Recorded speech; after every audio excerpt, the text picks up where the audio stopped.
শুরু কর।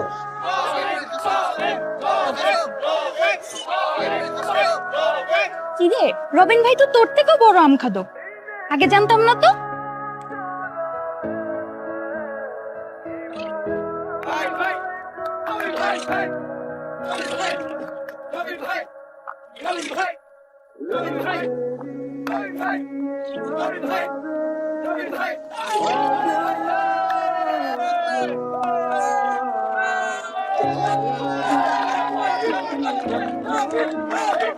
ভাইয়া তো আমাদের ব্যাপারটা জানা গেছে।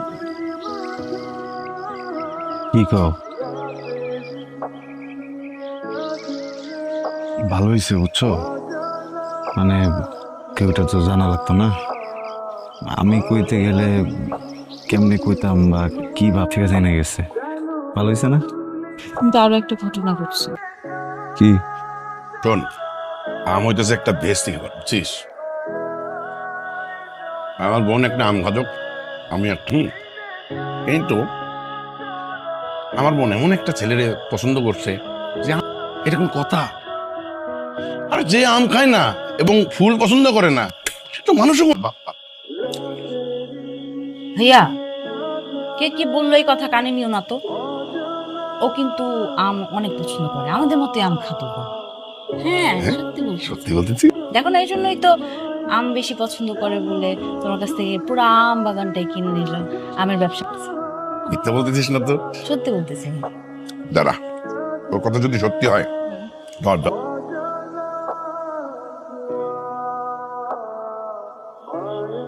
এই কালকে মাঠে আম খাওয়ার প্রতিযোগিতার আয়োজন কর, সারা গ্রাম মাইকিং করে দে। এই গ্রামের যে হবে সে হবে আমার একমাত্র বোনের বোন জামাই। খেলা ফাইন। আগামীকালকে সারা গ্রাম মাইকিং করে দে, ঠিক আছে? কি দরকার ছিল ভাই? কত আম খায় কালকে খেলি।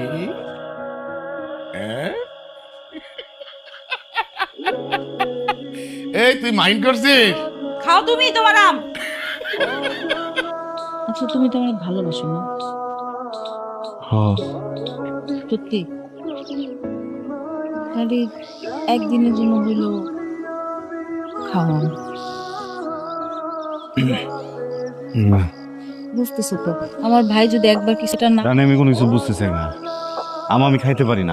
আমনে আমনে কোনো কথা কই কেন না? পারুম না আমি। তুমি অন্য কিছু কও, কও যে উপর থেকে লাভ দিতে হইব, যা করতে হইব সব করুন। বিষ খেলাইতেছি, আমি আম খেতে পারুম না। আমি পারুম না আম খেতে, কোনো কারণ নেই। আম মুখে দিতে গেলে আম আম আম যায় না, গলা দিয়ে না।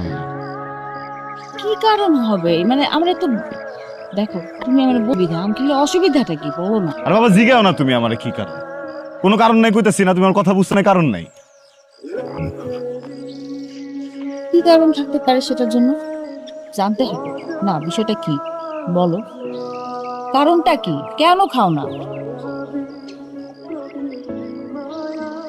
আম আম মুখে দিলে আমার মনে হয় যে আমি আমার বাপেরও। মানে তুমি আর কি আম খাদক,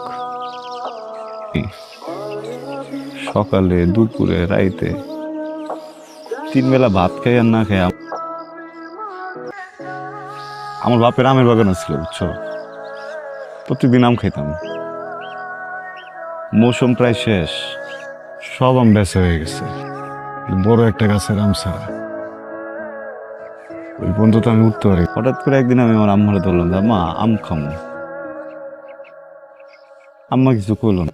আশেপাশে লোকজন যারা আসছিল সবারই কইলাম যে আমার একটা আম পয়রা দাও, আমি একটা আম খাই। কথা শুনলো না। আমার বাবা ছিল হাটে, হাট থেকে আইলো।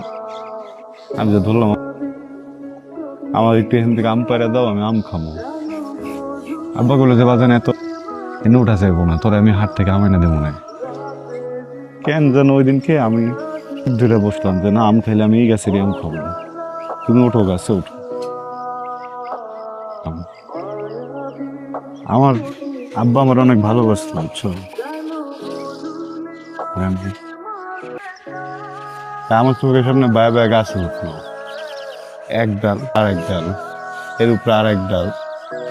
আমি আব্বারে করতে বললাম, আব্বা ওই ডাল আর উপরে যাও, উপরে গেলে আমি মিষ্টি হইব, তুমি আরো উপরে যাও। আমার আব্বা আমার দিকে সে হাসলো, আরো উপরে গেল, আরো উপরে। ঠিক আছে না, পা পিছলে নিচে পড়ে গেল আমার বাবা।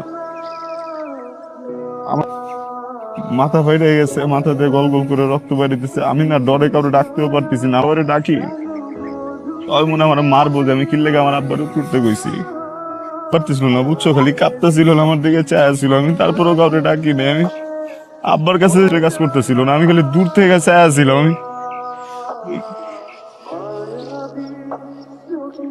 আব্বারে বাঁচাইতে পারিনি, আব্বারে বাড়ি নিয়েছি আমি।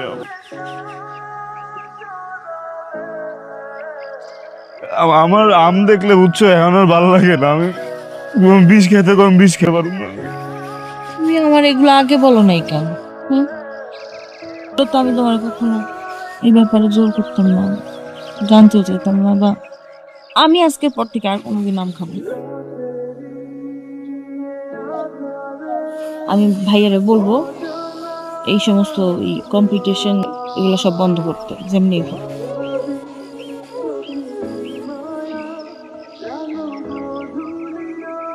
সুখবর সুখবর, আগামীকাল পোলাডাঙ্গা মাঠে এক বিশাল আম খাদক প্রতিযোগিতার আয়োজন করা হইয়াছে। প্রতিযোগিতায় যে সবচেয়ে বেশি আম খেতে পারবে অত্র এলাকার চেয়ারম্যান তার বোন রানীর আম খাদকের বিয়ের ব্যবস্থা করবেন।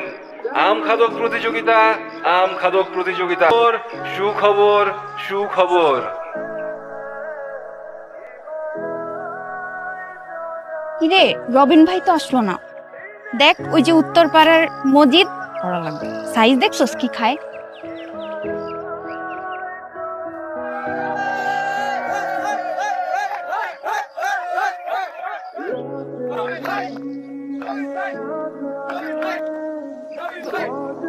এই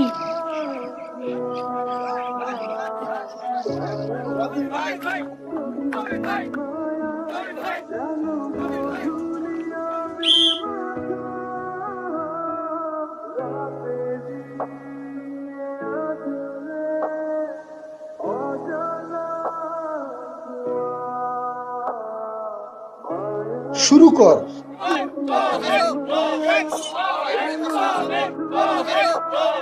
কিরে, আম খাদক, আগে জানতাম না তো।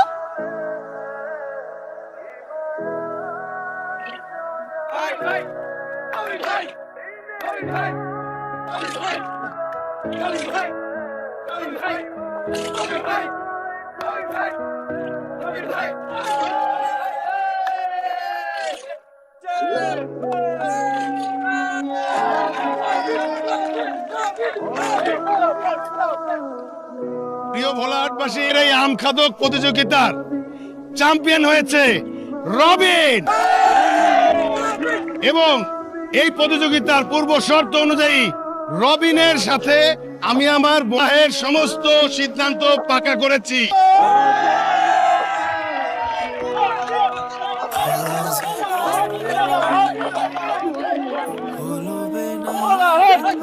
আমি এখন আপনাদের সবার সামনে আপনাদেরকে সাক্ষী রেখে রবিনের হাতে এক করে দিচ্ছি। কেমন ছিল?